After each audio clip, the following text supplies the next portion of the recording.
So, beloveds, good morning. We have been using, I believe this is the closing act of using this book, The Love Mindset. And so all of our lessons for this uh, have been from this up to this date. And so um, I'll be um, drawing a couple of lines of and quotes out of the book today. And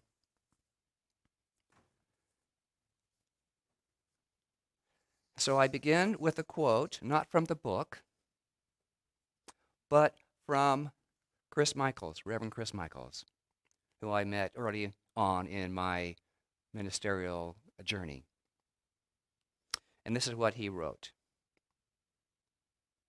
As you go through life, you may learn lessons, lots of lessons. But remember, all true wisdom comes from within. Experience isn't always the best teacher. A greater wisdom lies waiting on your discovery just underneath the surface of your conscious awareness. End quote. So, my lesson begins. I think it goes this way. Oh, yeah, this one. Okay. What do you think? What do you think? I was born in San Antonio, Texas.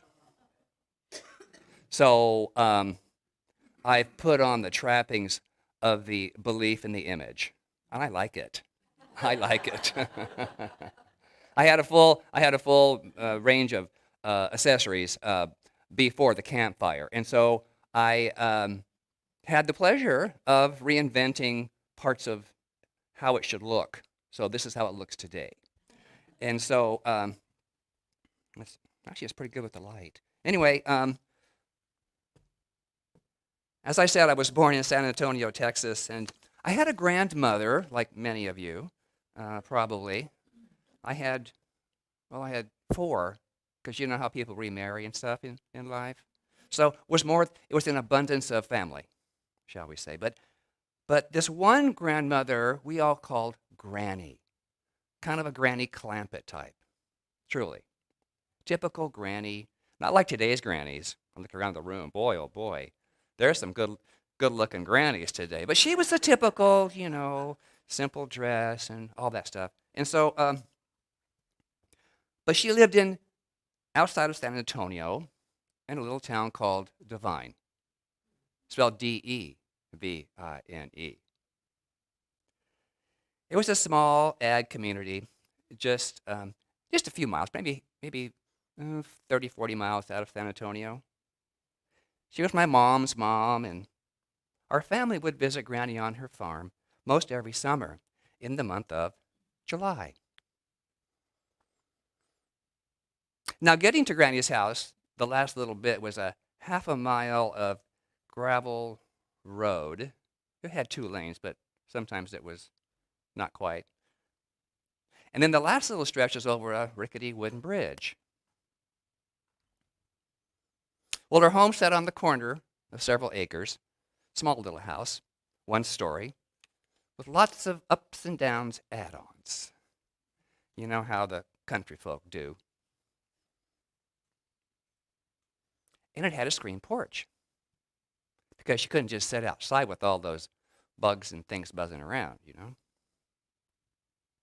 And at the end of her very narrow, very long living room space, between 2 step-down sides, got the picture?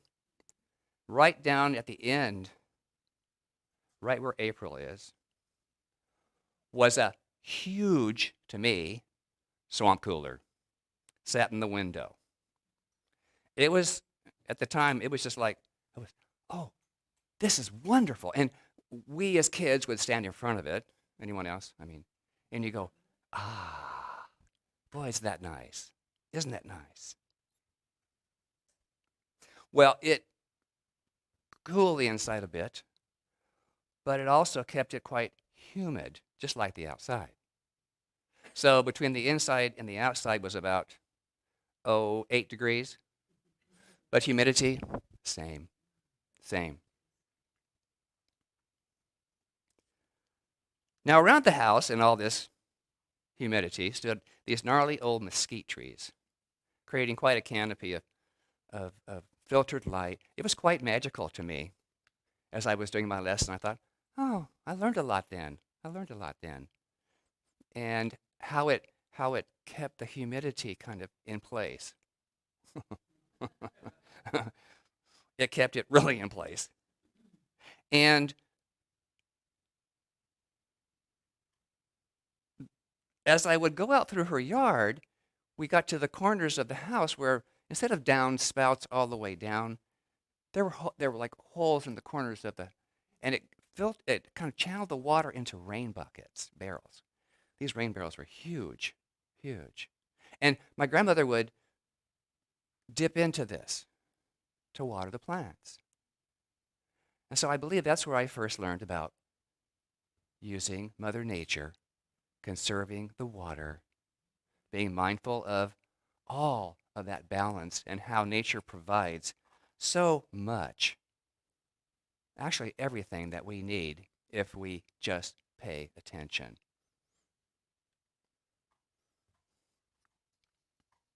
Well, she had flowers and she had vegetables, and she planted her flowers in old tractor tires, speaking of conserving. I mean, these were huge tires that she used as planters and filled with soil and grew things in it. It was just magical. It was magical. And she also raised some livestock and some animals. She had chickens and mostly for eggs, but occasionally we had, other meals out of the chicken. And and she had one cow for milk. To me, Granny had it all. She had it all. Nowhere you had to go, except maybe get gas in your car occasionally. But it was all on the farm. It was all contained right there. It was, to me, divine with an I. Divine.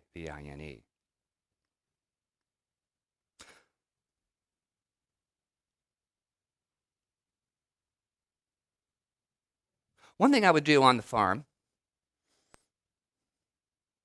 which taught me connection of life, was my grandmother had these wonderful, large cactus plants, with the big, big flat pieces. They're like this. And under the canopy of the trees with the mist, there was there were spiders, beautiful colored spiders. And I would watch them weave their webs. And to catch the light in the morning on the web that was laden with dew and these colorful spiders. Now, I didn't touch them. I'm not going to touch them. No. Part of it was not the fear of the spider, but I didn't want to disturb that intricacy of its art form. So whenever I see a dream catcher, reminds me of that, of my grandmother's farm. And I loved the prisms of light that would kind of shoot through all the different colors. So your song this morning, Over the Rainbow, was, of course, again, perfect for that. Thank you, Alan.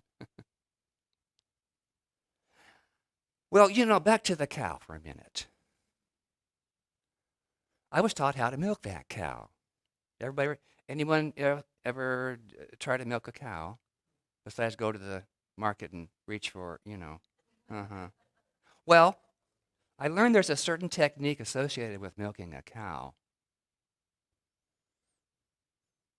It was cooperation with how it worked, an agreement from the cow to let it work. And sometimes, if you just weren't doing it right, she told you about it. So you had to kind of, I'll say, feel your way. I had to feel my way, get the right. I couldn't just go in and start milking because you had to, okay, be one with the cow. Be one with the cow. I learned that there had to be a balance and a flow. Okay?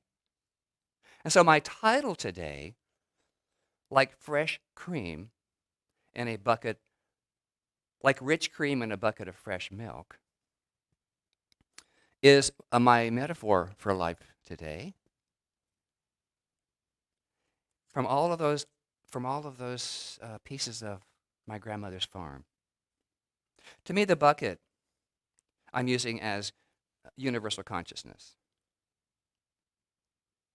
our conscious awareness, the sum total of all or the potential within. That is the container, the bucket. The fresh milk is brand new, good for you ideas because it's fresh. It's current, nourishing thoughts that we give ourselves right now into our consciousness. And the rich cream, oh my, the rich cream. We could probably all figure that one out. It rises from all of that to the top. It's beneath the surface of what we see in the beginning. Rich cream is our great ideas and our loving gifts that allow us to project and to know about ourselves. It's that spiritual goodness that is within our container, our own consciousness, our own minds. But we must recognize and accept that it's there. To accept that greater essence, that purity, that love that's already within us.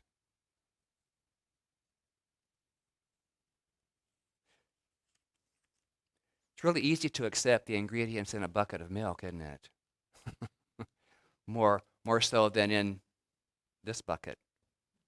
In this bucket, we say, well, but what about that little bit of, sour cream? Or what about that little bit of buttermilk? Huh, James? Some things just don't taste good to us. Some things just don't taste good to us. So, in this teaching, I know that we have a chance to move that aside. Say, no, I don't want that. I'll take the sweeter stuff for myself.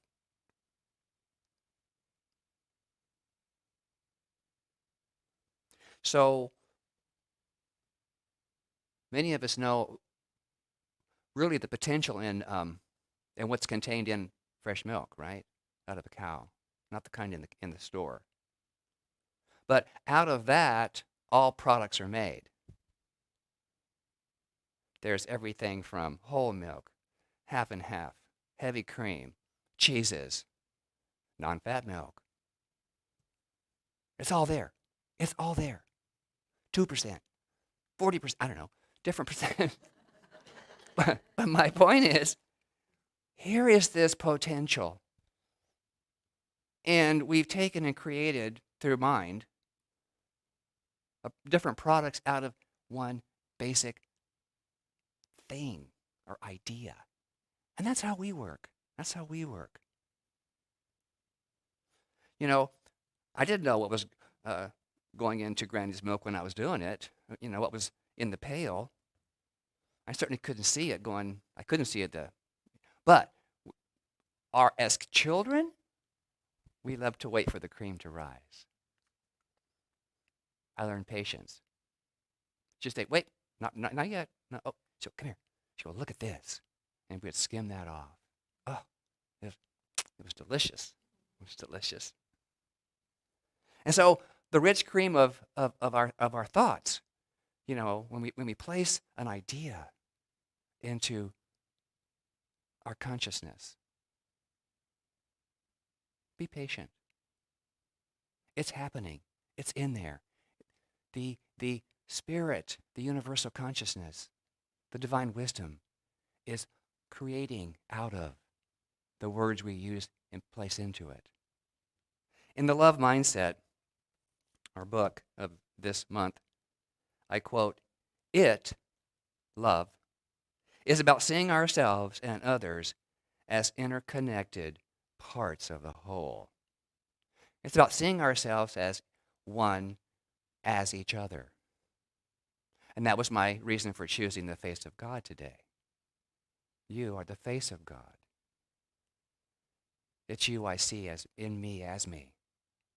It is your face as my face.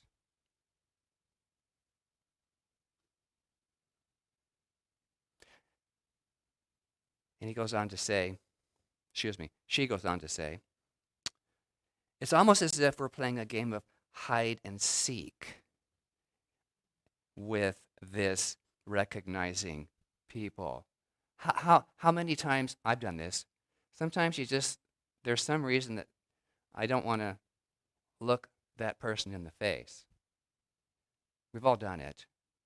And whenever I do that, I go, well, hey, wait. Michael, why are you denying yourself? Look at yourself. Turn and look at someone right now. Look them in the face. Look at yourself in their face. I think the masks were a realization to me that, you know, we see a lot in the eyes. We look from and into, from our souls to souls to souls with our eyes. And so this hide and seek thing,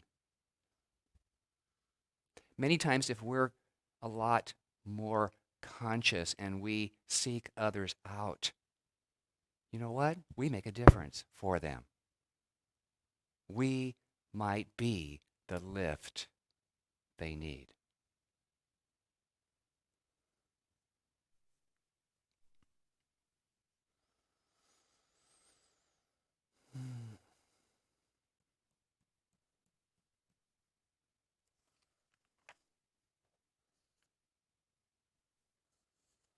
So I'm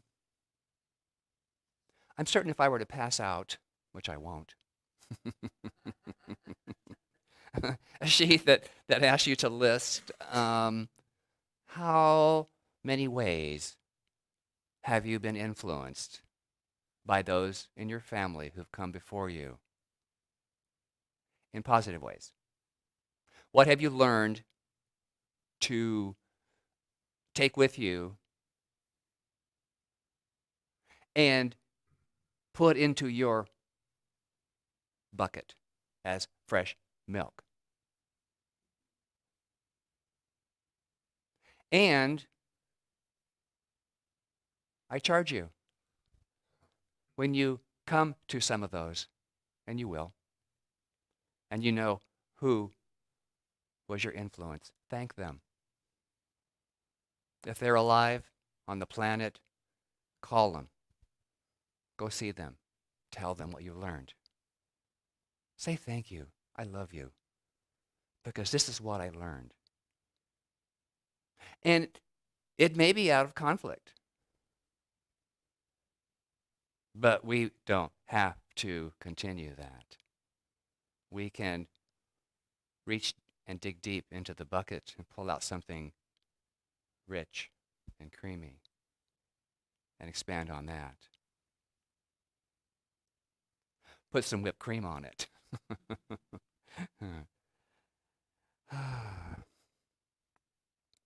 So, what I want you to know, and I know this for you too, that my life has been both divine with an E and divine with an I.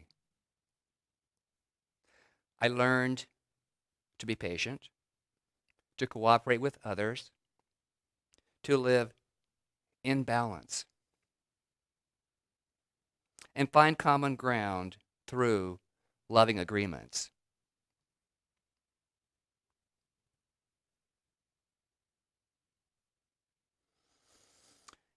Life, like Granny's milk pail, is full and rich with potential.